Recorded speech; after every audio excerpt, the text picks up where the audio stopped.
বিশ্বকৰ্মাক চিন্তি স্কুটিখনৰ চাবিটো দি স্কুটিখন ষ্টাৰ্ট দিলোঁ আৰু লাইটটো জ্বলাই লওঁ যিহেতু ৰাতি আৰু তাৰপিছত এতিয়া গাড়ীখন ঘূৰাই লওঁ প্ৰথমতে মোৰ লগত ভাস্কৰ যাব আৰু ভাস্কৰক তুলি লৈ এতিয়া আমাৰ যাত্ৰা আৰম্ভ কৰোঁ তেলেই মেইন তেল নহ'লে গাড়ীটো নচলেই তেলটো ভৰাই ল'লোঁ এতিয়া আমি লাহে লাহে ধূলিৰ মাজে মাজে আমাৰ যাত্ৰা আৰম্ভ কৰোঁ এইখন গাড়ী এৰি থৈ গ'ল আমাৰ এটা পূৰা ধূলি ৰাস্তাটো মানে বনাইছিলে কিন্তু আধা খৰীয়া কাৰণে কৰিলে সেইবাবে পূৰা ধূলি হৈ গৈছে আৰু ধূলি কৰি আহি থাকোঁতে পাই গ'লোহি এখন দিচাং দলং আৰু দিচাং দলঙৰ অৱস্থাটো একেই হৈছে আগত ভাগিছিলে এতিয়া ষ্টিলে বনাই থৈছে কিন্তু চাৰিচকীয়া গাড়ী দুখন ক্ৰছ কৰিব নোৱাৰে এখন গাড়ী যদি আহে ইপিনৰ গাড়ীখন ৰৈ দিব লাগিব এই দলংখনৰ পৰা আমাৰ বহুত অসুবিধা হৈ আছে কেতিয়াকে কি কৰি দিয়ে সেইটো চৰকাৰেহে জানিব আৰু ধূলি ৰাস্তা আৰু বেয়া দলং পাৰ হৈ আমি আহি গ'লোঁ আমাৰ গন্তব্যস্থান আৰু ইয়াতে এতিয়া গাড়ীখন পাৰ্ক কৰি ল'লোঁ আৰু তাৰপিছত আমি য'ত আহিছোঁ আৰু ময়ো এটা সঁচাকৈ বলিয়া গাড়ীখন থলোঁ কিন্তু সেই হেলমেটটো চাওকচোন ক'ত পিন্ধি যাবলৈ লৈছোঁ আধা বাটৰ পৰা ঘূৰি গৈ হেলমেটটো গাড়ীৰ ভিতৰত থৈ আহিছোঁ আৰু অকল ওলাই আহিছে নাচিব মেলিবৰ বাবে আমিও লগ পাই গ'লোঁ সেইটো ভালৰে কথা আৰু এতিয়া ভিতৰলৈ সোমাই যাওঁ এইজোপা হৈছে ডাঙৰ বৰগছ আৰু তাৰ তলতে আছে হাঁহচৰা উচ্চতৰ মাধ্যমিক বিদ্যালয়ৰ যিখন তোৰণ আৰু তাৰ কিনাৰতেই এইখন ডাঙৰ এখন ফিল্ড হয় আৰু এই ফিল্ডখনতে পাতিছে শ্ৰী কৃষ্ণৰ ৰাসক্ৰিয়া মহোৎসৱ সেই ৰাসৰ জেগা আৰু হাঁহচৰাতে হৈ আছে ৰাস আৰু এই আপোনালোকে পাছপিনে দেখিছে ইয়াত ৰাসৰ এখন প্ৰথম গীত আৰু আহক এতিয়া আমি ভিতৰলৈ সোমাই যাওঁ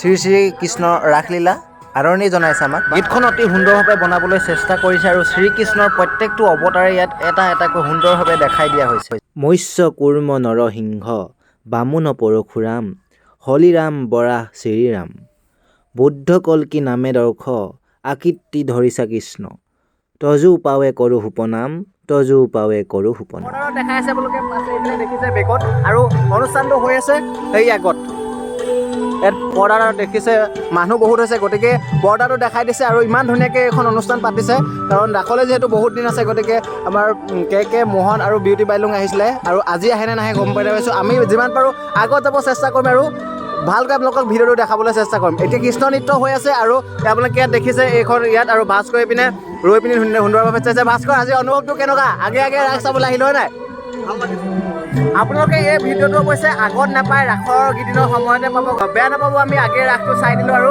আপোনালোকেও ৰাসৰ ভিডিঅ'টো উপভোগ যিমান পাৰোঁ আগৰ পৰা চাবলৈ চেষ্টা কৰিম ৰভাৰ ভিতৰতো মানুহ বহুত আছে আৰু পৰ্দাৰ আগতো বহুত মানুহ হৈ গ'ল আমি পৰ্দাৰ পৰা চাবলৈ যাম বুলি ভাবিছিলোঁ যদিও তাত মানুহত বহিবলৈ জেগা নাই আৰু ভিতৰতো সিমান জেগা নাই কিন্তু হ'লেও কিনাৰৰ পৰা যদি পাৰোঁ আপোনালোকক দেখাম এতিয়া ভিতৰৰ ইয়াতে হৈ আছে অনুষ্ঠানটো আমি যিমান পাৰোঁ ওচৰলৈ যাম আৰু আপোনালোকক দেখাবলৈ চেষ্টা কৰিম মঞ্চত এতিয়া শিশু শিল্পীসকলে কৃষ্ণ নৃত্য নাচি আছো কি সুন্দৰভাৱে নাচিছে চাওকচোন সকলোৱে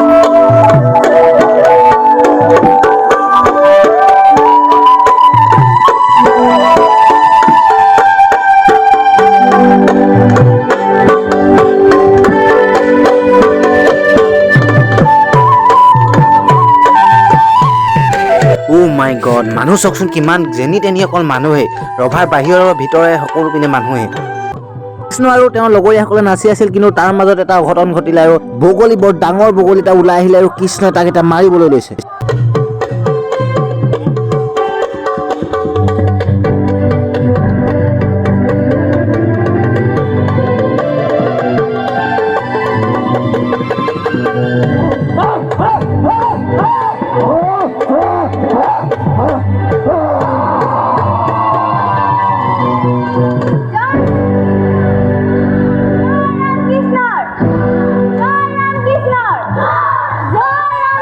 বৰ ডাঙৰ কথা এটা হৈ গ'ল ৰাসৰ মাজতে সাপ এডাল ওলাই গ'ল কি কৰিলে সাপডালে চাওকচোন আপোনালোকে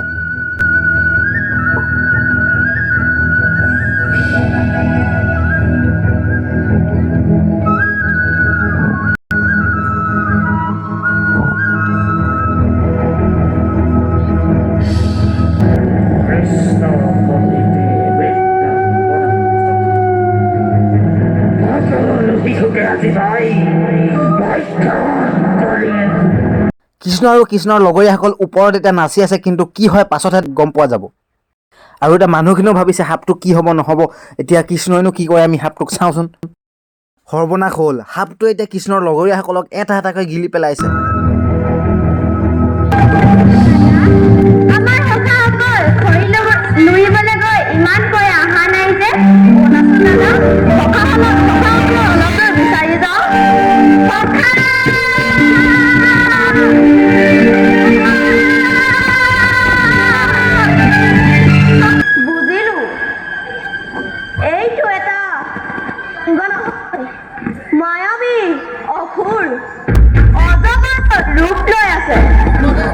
দুষ্ট অসুৰ অজগৰৰ ৰূপ লৈ তই মোৰ সখাসকলক ভক্ষণ কৰিলি।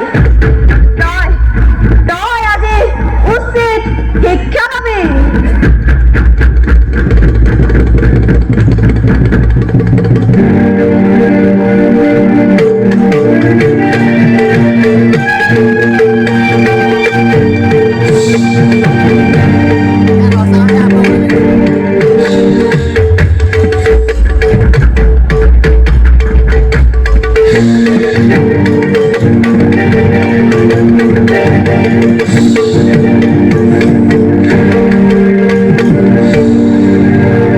আৰু অৱশেষত আমাৰ চিন্তাটো দূৰ কৰি শ্ৰীকৃষ্ণই সেই সাপটোক মাৰি পেলালে আৰু তেওঁৰ বন্ধুসকলক সাপটোৰ পেটৰ পৰা উলিয়াই আনিলে। সাপটোৰ চিন্তাটো গৈছিলেহে, কিন্তু এনেতে আকৌ এটা প্ৰকাণ্ড খাৰু ষ্টেজৰ ভিতৰলৈ সোমাই আহিলে আৰু আকৌ তাক কৃষ্ণই মাৰিবই চাগে।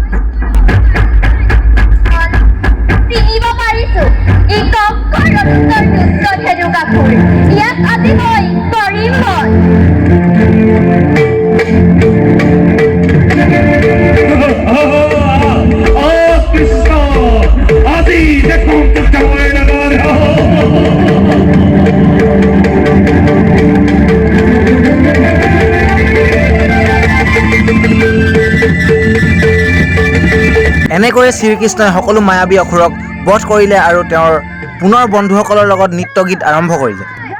এতিয়া হৈছে মঞ্চত সম্বৰ্ধনা অনুষ্ঠান আৰু এইজন হৈছে শিৱসাগৰ জিলাৰ উপায়ুক্ত আৰু এওঁক এতিয়া সম্বৰ্ধনা জনাইছে। ভাল লাগিলে। তুমি কি নাচিছিলা? কৃষ্ণৰ লগৰীয়া এডোখৰত বলুভদ্ৰ কৰিছিলা।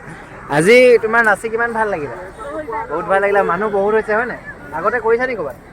নাই কৰা, এবাৰ প্ৰথম। তোমালোকৰ ঘৰ ওচৰতে নে? তোমাৰ নামটো কৈ দিবাচোন।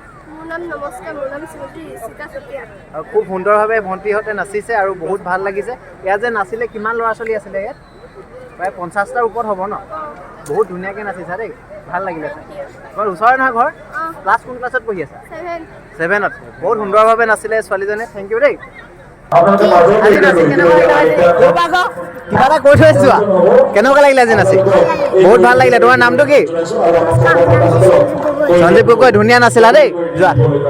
জনপ্ৰিয় অভিনেত্ৰী মেঘৰঞ্জনী মেধিবা ইয়াত আহি পাইছেহি আৰু তেওঁ ইয়াত এক্টিং কৰি কি ভাৱত এক্টিং কৰি এতিয়ালৈকে গম পোৱা নাই, কিন্তু আমি এতিয়া তাত যাওঁ আৰু ভিডিঅ'টো চাই থাকোঁ, তেতিয়াই গম পাব তেওঁ কেনেকুৱা অভিনয়।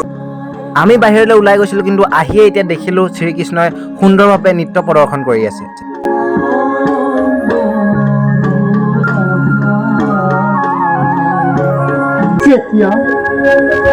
যেতিয়া আমি ৰাম অৱতাৰ ৰূপে পেটাৰ যুগত অনাই বনাই ঘূৰি ফুৰিছিলোঁ, তেতিয়া ঋষি মুনিসকলে আমাক উপহাস কৰিছিল। আৰু আজি সেই ঋষি মুনিসকলে গোপিনীৰ জন্মলৈ আমাক পাব বিচাৰে আৰু তেওঁলোকৰ কাত্যায়নী বতৰ সিদ্ধিৰ বাবে তেওঁলোকৰ মনৰ বাঞ্ছা মই কৰিম পূৰণ। এয়া হৈছে অসমৰ জনপ্ৰিয় অভিনেত্ৰী মেঘৰঞ্জনী মেধি আৰু তেওঁ ৰাধা ৰূপত অতি সুন্দৰভাৱে নৃত্য প্ৰদৰ্শন কৰি মানুহৰ মাজে মাজে আহি আছে আৰু তেওঁ এতিয়া ষ্টেজত উঠিব। কিন্তু আমি যিহেতু বহুত দূৰত আছোঁ, মাজত দেখা নাই, এখন পৰ্দাৰ পৰাই আপোনালোকক ভিডিঅ'টো কৰি দেখাবলৈ চেষ্টা কৰিছোঁ মই।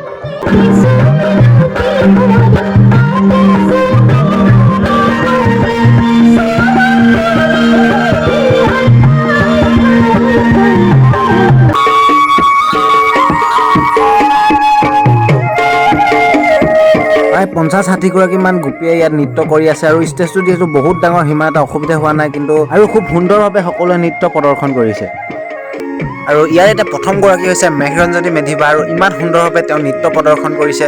মই সঁচাকৈ আগত তেওঁৰ নৃত্য চোৱা নাছিলে, কিন্তু বহুত ভাল নাচিছে। মই তেওঁৰ নৃত্য আৰু অভিনয় চাই মই বহুত আপ্লুত হ'লোঁ আৰু আপোনালোকেও ভাল পালে নে বেয়া পালে জনাবলৈ নাপাহৰিব।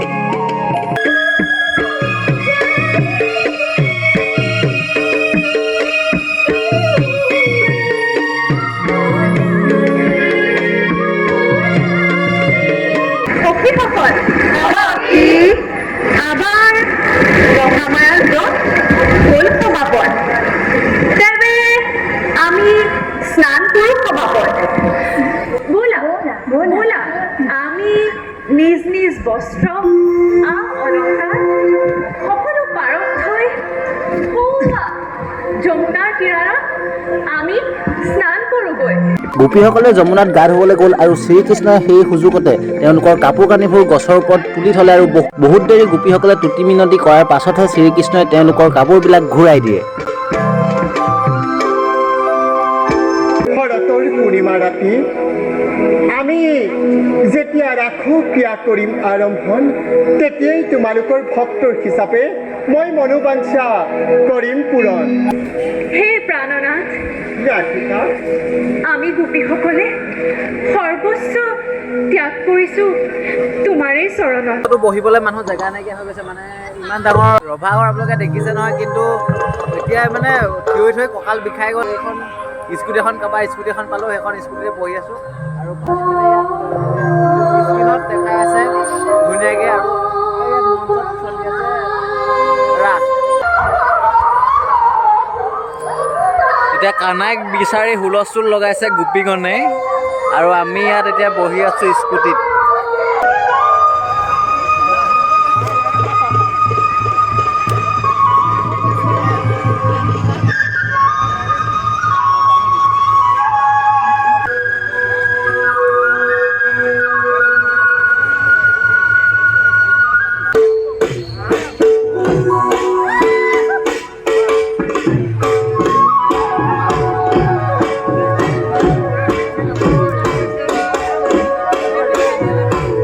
কালৰ ৰাতি এই যমুনাৰ বালিত মহাৰাসৰ ক্ৰিয়া কৰিম আৰম্ভণ। প্ৰতিপদা ৰোষত পৰি সকলো পাহৰিছিলোঁ মই। প্ৰাণনাথ, আজিৰ পৰা মোৰ মন তোমালৈ অৰ্পণ। মোৰ প্ৰাণ যেন স্থান পায় তোমাৰেই চৰণত।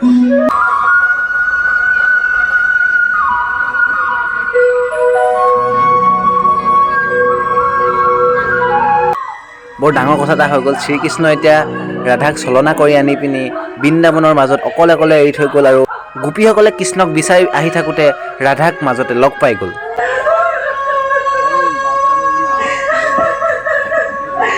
মেঘৰঞ্জনী বাই কিন্তু বহুত ধুনীয়া এক্টিং কৰিছে দেই, মানিব লাগিব সঁচাকৈ।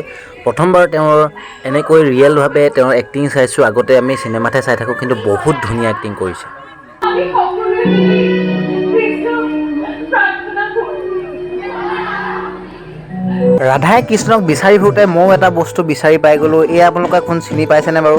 5 ফিল্মৰ পৰা দেখিছোঁ, কিন্তু আপোনালোকে চিনি পাইছে চাগে। বেহাৰবাৰী আউটপোষ্টৰ বিউটি বা আৰু মেঘৰঞ্জনী মেধিৰ বৰাৰ স্বামী নীল দাস দা, তেওঁলোক বহি লৈ এতিয়া মেঘৰঞ্জনী বাৰ এক্টিং উপভোগ কৰি আছে।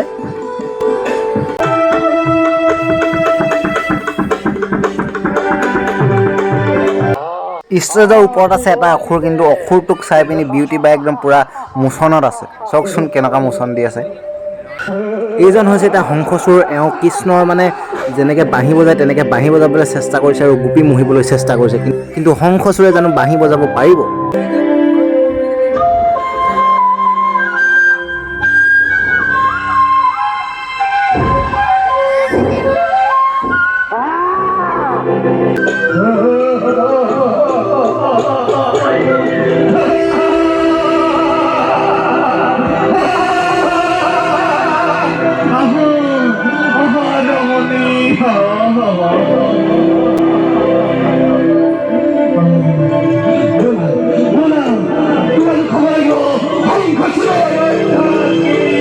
কৃষ্ণ থাকোঁতে জানো গোপীসকলক শংখচূড়ে অৰ্ধাংগিনী কৰিব পাৰিব? আহকচোন এতিয়া গোপীসকলক কৃষ্ণই বচাই নে নবচাই চাওঁ।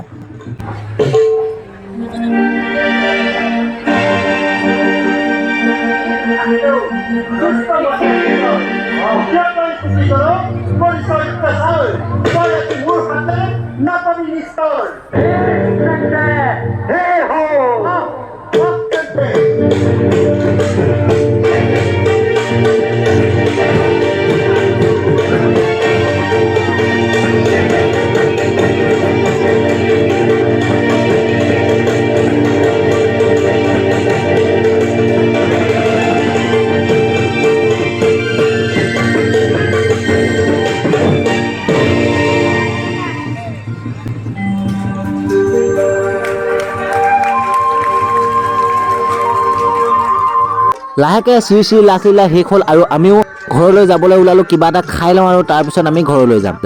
এয়া এতিয়া পিঁয়াজি আৰু মটৰ ঘুগুনি পাই গ'লোঁ আৰু খাওঁ, তাৰপিছত ঘৰলৈ যাওঁ। মানে ভাস্কৰ আছে। আজিৰ প্ৰগ্ৰেমটো ইমানতে সামৰণি পৰিলে আৰু এতিয়া আমি ঘৰলৈ যাওঁ।